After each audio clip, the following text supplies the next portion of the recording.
Ahora pues ninguna condenación hay para los que están en Cristo Jesús, los que no andan conforme a la carne, sino conforme al Espíritu. Porque la ley del Espíritu de vida en Cristo Jesús me ha librado de la vida del pecado y de la muerte. Porque lo que era imposible para la ley, por cuanto era débil por la carne, Dios ha enviado a su Hijo en semejanza de carne, de pecado, y a causa del pecado condenó al pecado en la carne. Romanos 8, versículo 1 al 3. Hemos escuchado palabra de Dios.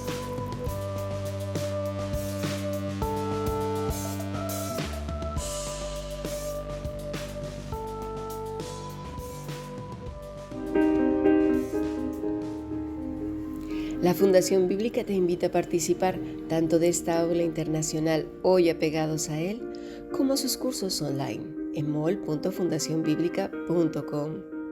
También Adoración de Siervos todos los martes a las 7:30 de la tarde España a través de nuestro canal de YouTube. Para cualquier información escribe a fundacionbiblica@gmail.com. Aprendamos juntos del Maestro. Te esperamos.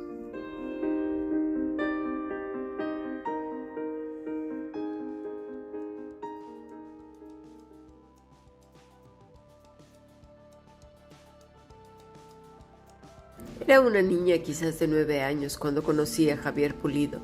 Me parecía tan guapo. En realidad eran varios hermanos y todos ellos eran muy apuestos.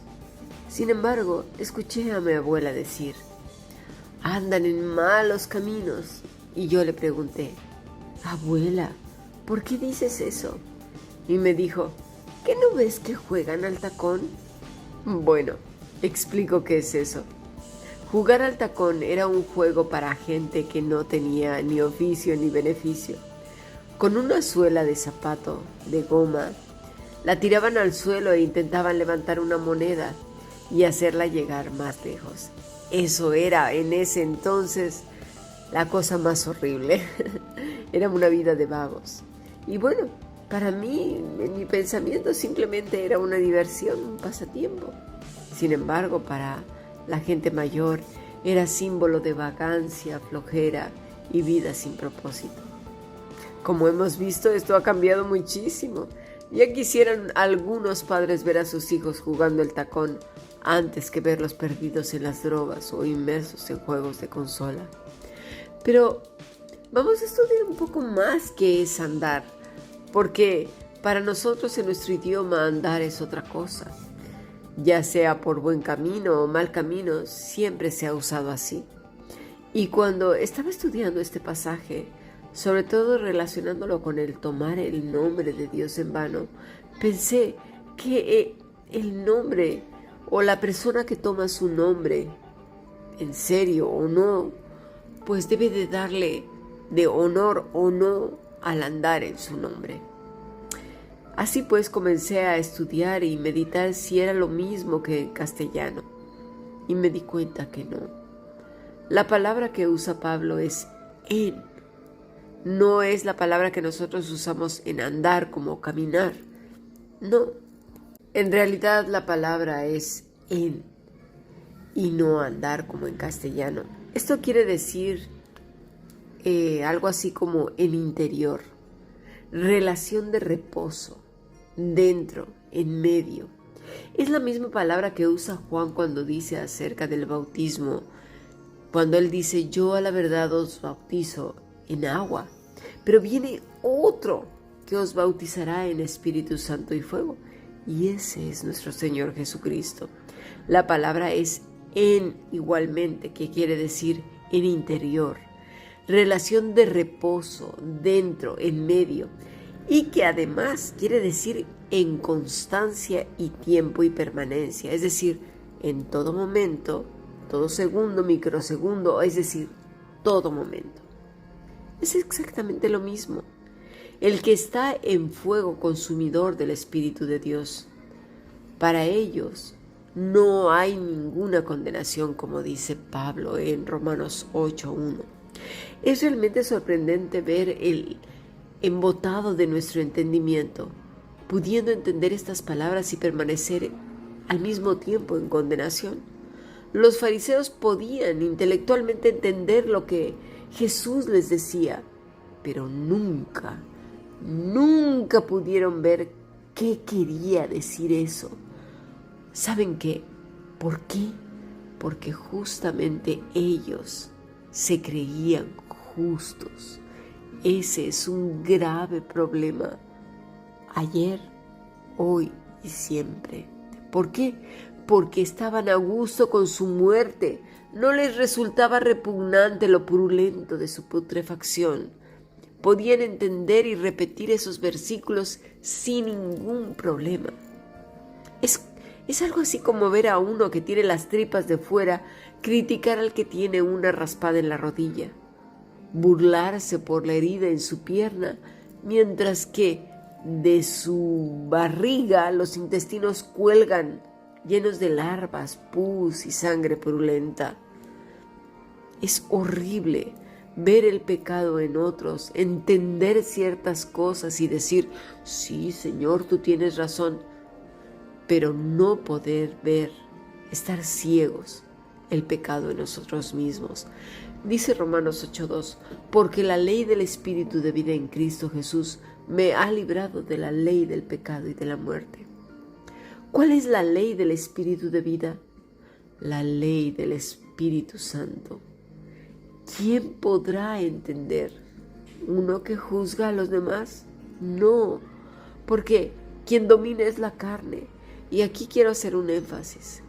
Cristo condenó el pecado de los que decían ser santos y no lo eran.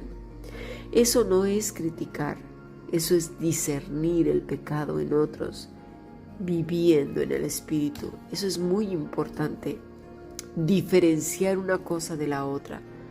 Una cosa es discernir si estoy en el lugar adecuado y salir de ahí, y otra es saber que estoy en el lugar no adecuado y alimentar todavía más lo ruin, lo perverso. Criticar, hacer divisiones, es la intención del corazón.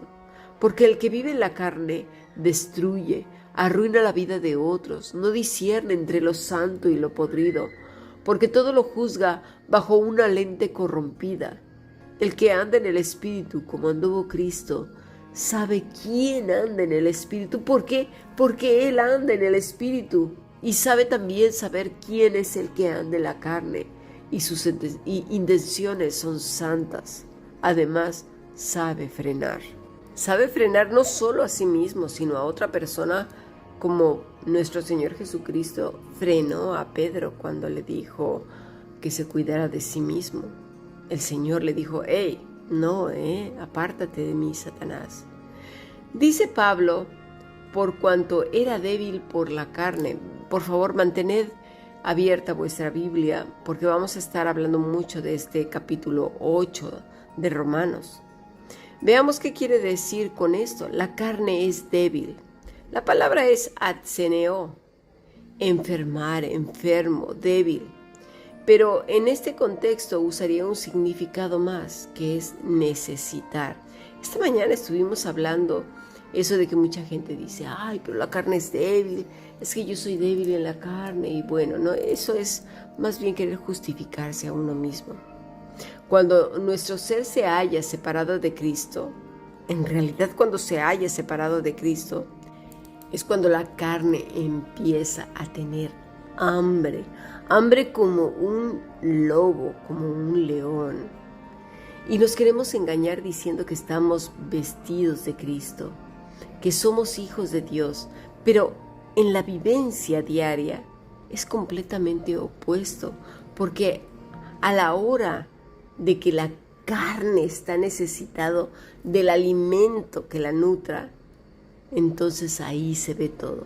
Ahora bien, ¿cuál es ese alimento? Bueno, Gálatas 5:19 nos dice así: y manifiestas son las obras de la carne, que son adulterio, fornicación, inmundicia, lascivia, idolatría, y esto ya lo hemos hablado, hechicerías, enemistades, pleitos, celos, iras, contiendas, disensiones, herejías, envidias, homicidios, borracheras, orgías y cosas semejantes a estas, acerca de las cuales os amonesto, como ya os lo he dicho antes, que los que practican tales cosas, mira, no heredarán el reino de los cielos.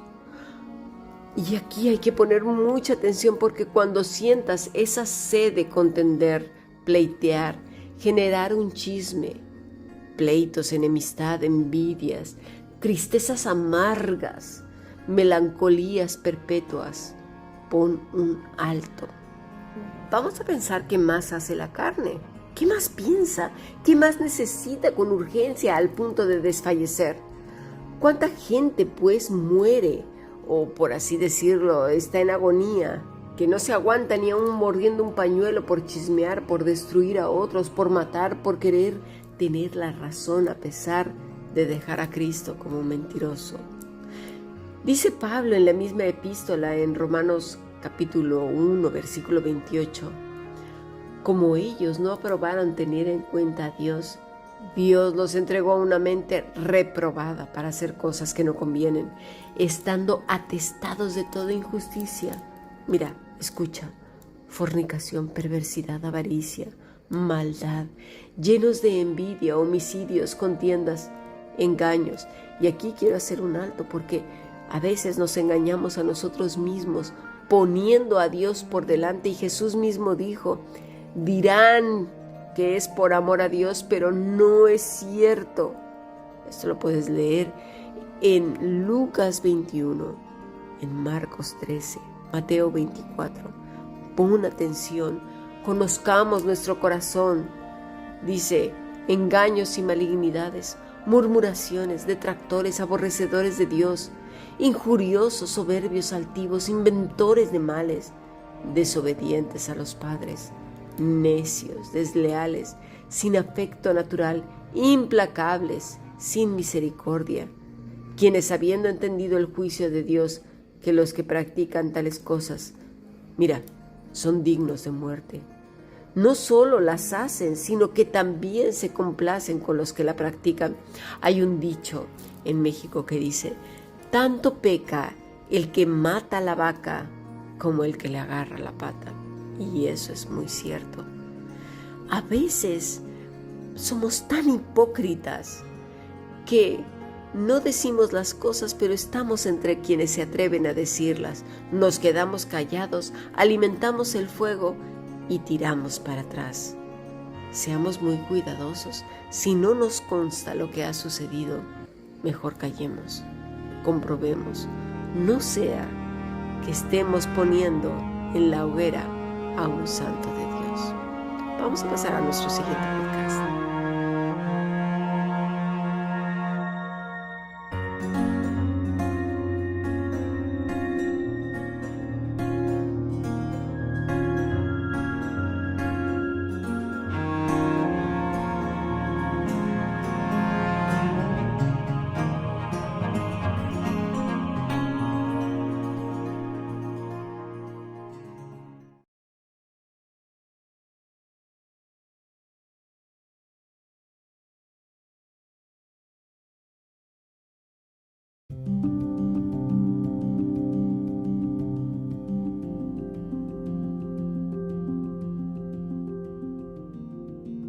Bueno, continuamos con nuestro estudio en Romanos capítulo 1. Acabamos de leer del versículo 28 al 32.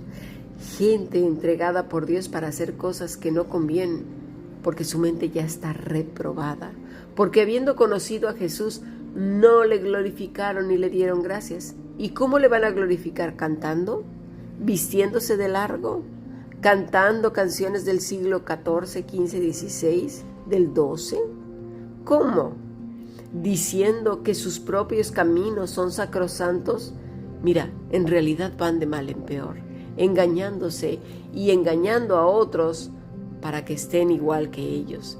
Dice el verso 4 de Romanos 8: para que la justicia de la ley se cumpliese en nosotros, que no andamos conforme a la carne, sino conforme al Espíritu. Por andar se entiende la palabra pleroma, que quiere decir pasar, perfecto, rellenar, suplir, terminar, lleno, llena, atestar, Atestar quiere decir estar repleto, completar completo. ¿Cumplimiento de qué? Pues del Espíritu de Dios. Ahora, ¿cómo? Siguiendo los pasos del Maestro. Siguiendo los pasos del Maestro requiere muchas renuncias a los caprichos y supuestas necesidades que tiene la carne. Ya las estuvimos viendo. Buscamos como enajenados quién nos socave la maldad para poder justificarnos. Pero nada, ni nadie nos librará de entregar cuentas delante de Dios. Nada. Romanos 8 dice así: porque los que son de la carne, mira, piensan cosas de la carne, pero los que son del Espíritu, en las cosas del Espíritu, es decir, a los que nacieron verdaderamente en Cristo. Ahora bien, muchos andan por ahí diciendo y afirmando que son de Dios, que tienen nombre de que viven, pero están realmente podridos en sus angusanadas almas. Y sé que esto que voy a decir ahora mismo dolerá mucho, pero no lo digo yo, lo dijo Pablo.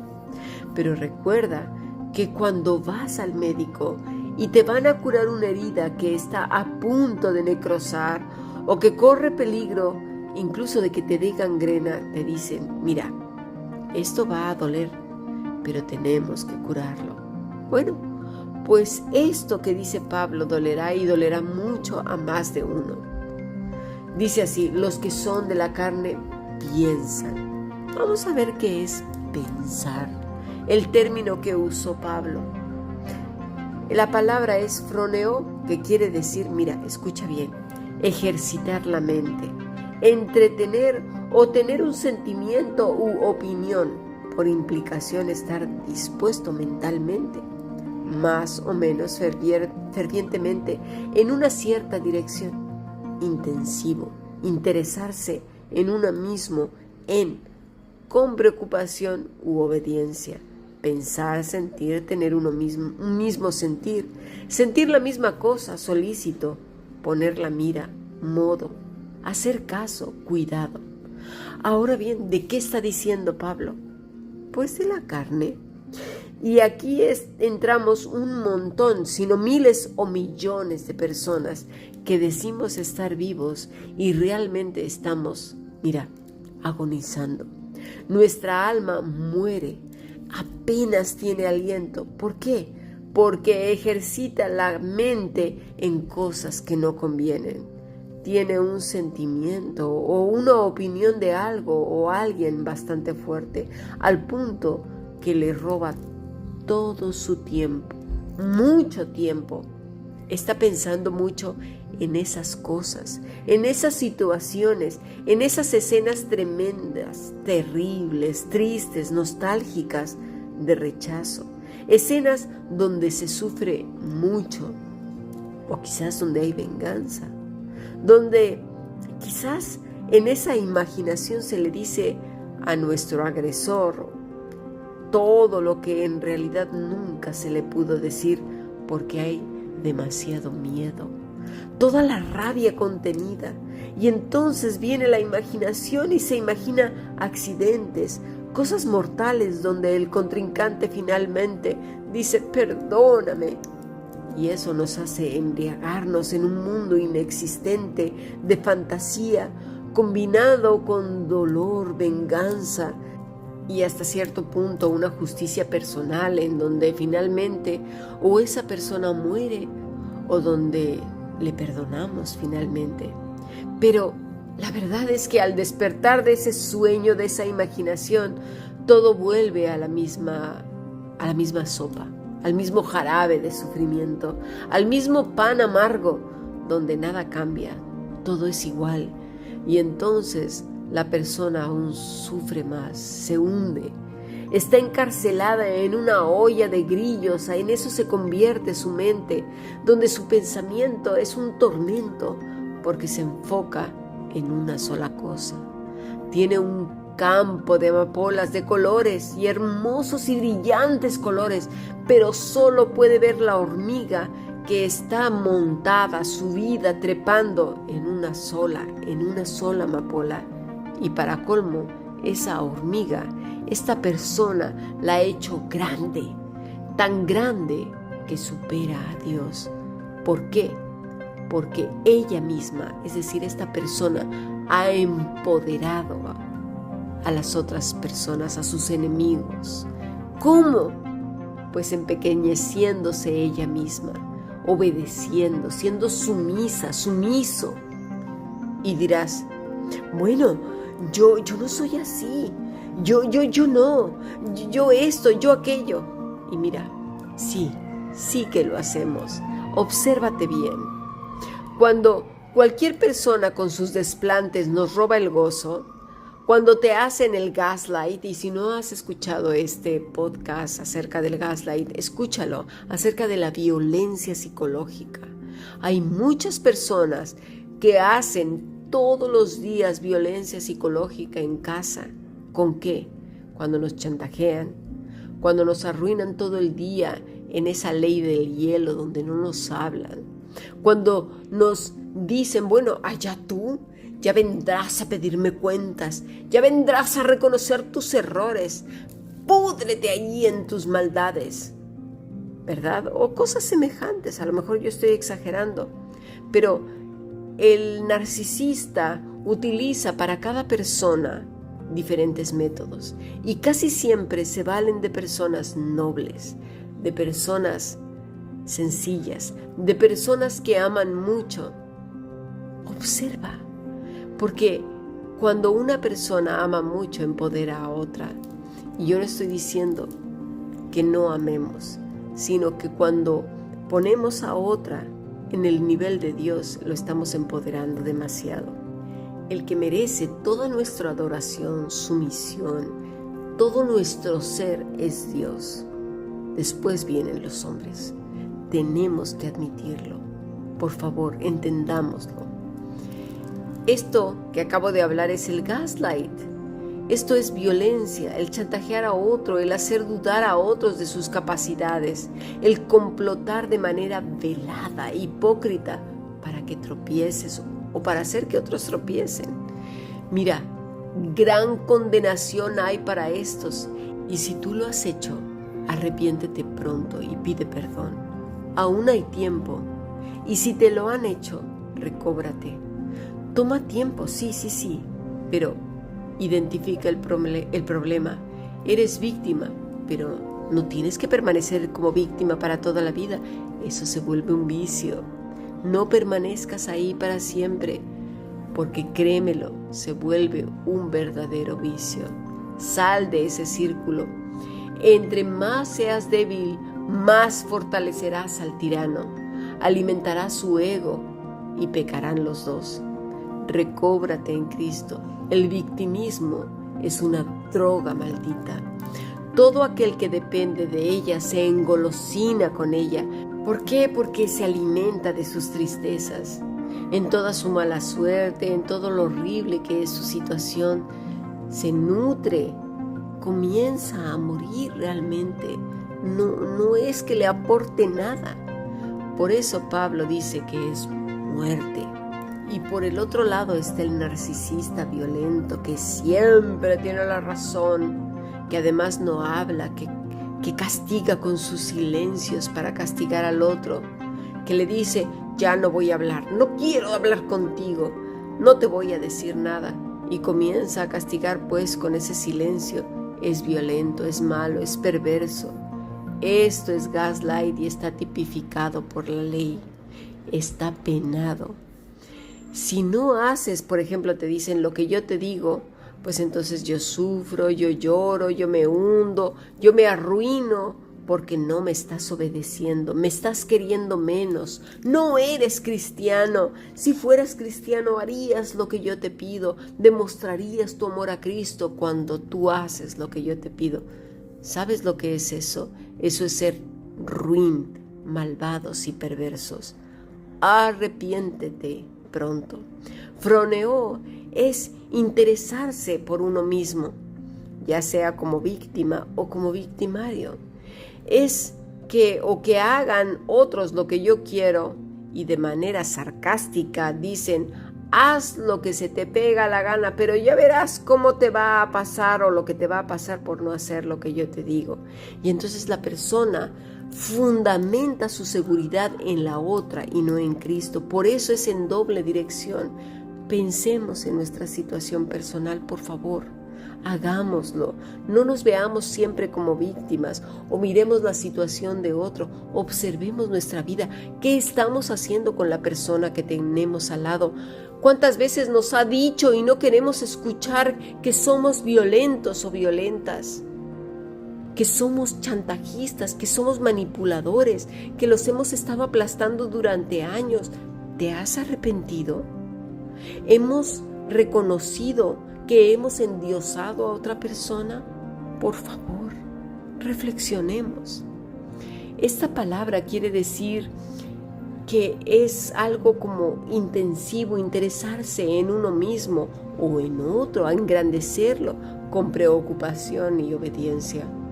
Luchamos, planeamos, combatimos por tener la razón o por darle la razón a otro pensando que así somos más amadores de Dios. Por favor, pongamos las cosas en su correcta perspectiva. Dios es lo primero. Cuando Dios es lo primero, ocupa su lugar, el lugar que le corresponde, todo lo demás fluye. Si no, estaremos alimentando ídolos.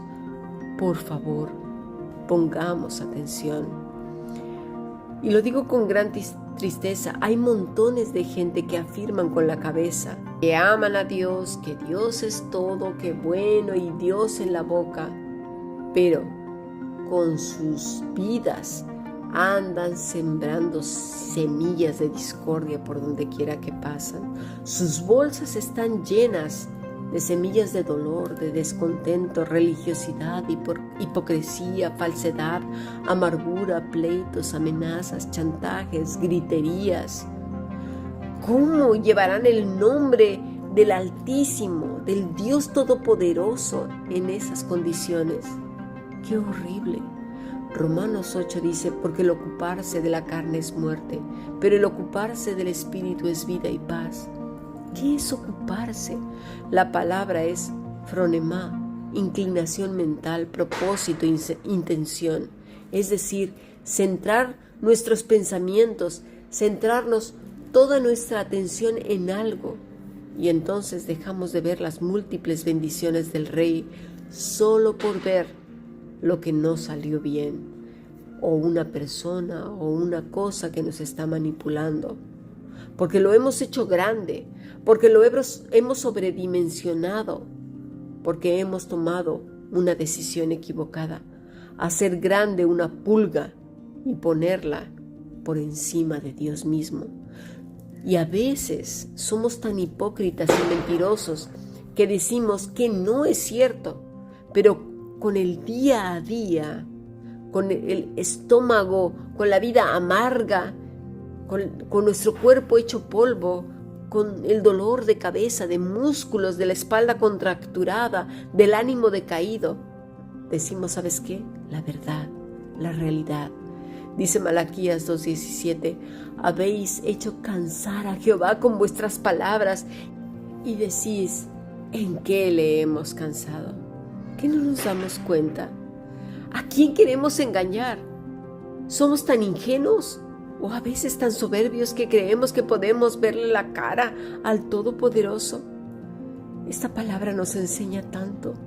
Denota lo que uno tiene en la mente, el pensamiento, el contenido del proceso expresado en phroneo, tener en mente, pensar un objeto en el pensamiento. ¿Qué es lo que te roba todo el día o parte del día?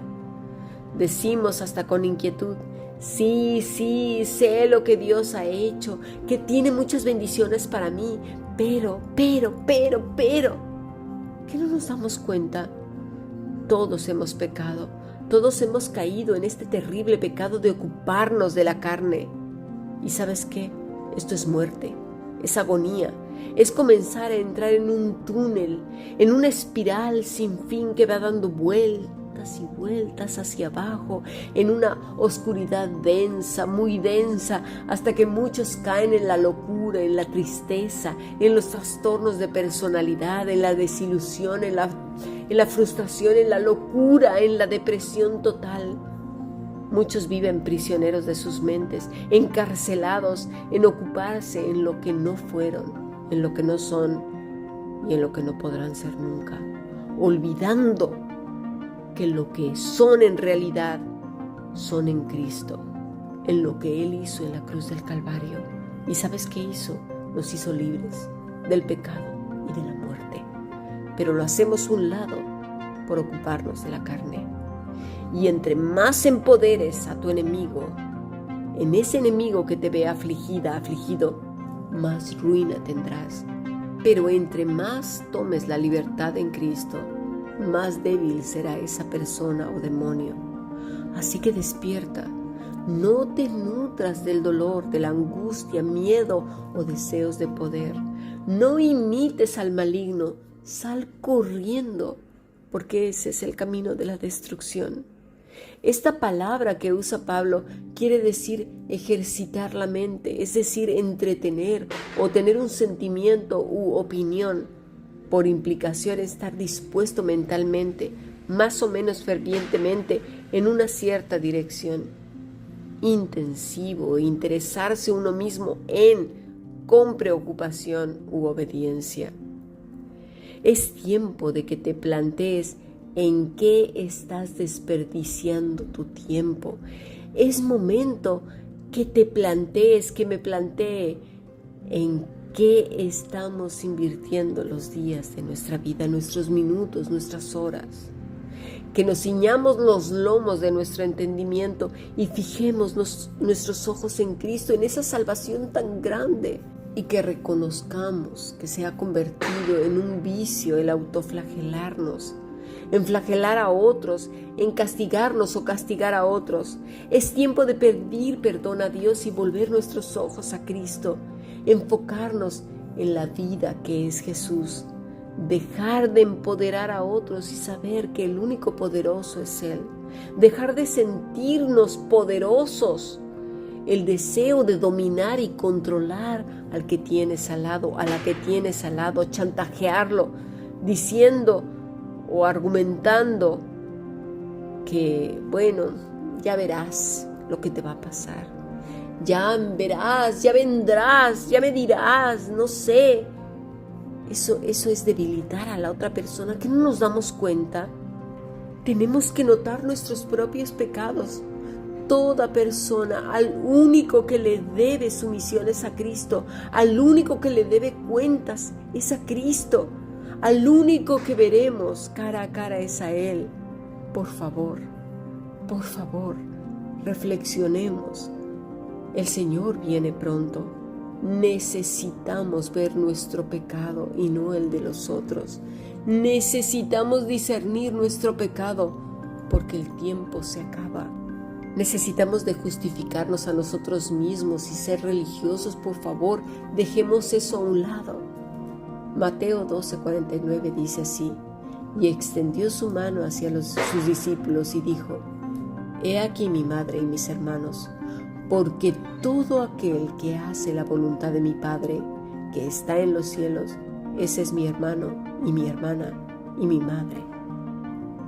Todo el que tienes a tu lado que no hace la voluntad de Dios, aunque en la sangre, aunque en el compromiso matrimonial diga una cosa, si no está haciendo la voluntad de Dios, no es nadie.